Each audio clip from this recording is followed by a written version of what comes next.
Hello, good evening. A police officer who was stabbed protecting worshippers in a mosque in Birmingham has described for the first moment he was attacked. PC Adam Koch says if it wasn't for their help, he wouldn't be alive today. He's been speaking after being honoured for another separate act of bravery when he rescued a critically ill child. This is his story in his own words. I can remember being shown through a couple of rooms and I've seen this man sitting on his own at the back of a prayer room. I shouted to him, "Police, show me your hands." This male stood up, turned towards me and then started walking towards me. My instinct was that there was something wrong, that he wasn't listening, he wasn't doing what he was told.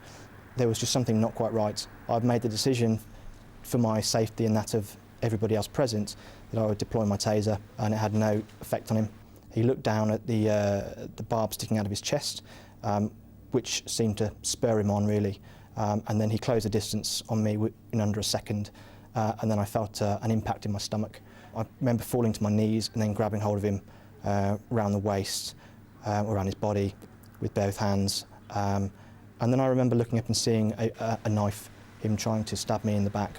The next thing I can remember is being on the other side of the room on top of him, trying to remove the knife from his hands.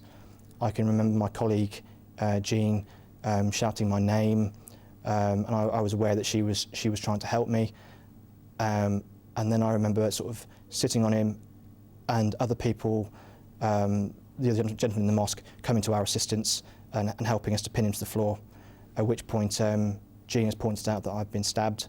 As I've looked down, I've seen the blood coming from under my vest, and at that point I've just sort of keeled over.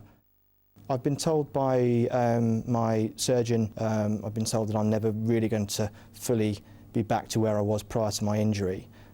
I can only really say thank you to everybody, my partner, my team and everybody else that was present in the mosque that helped us.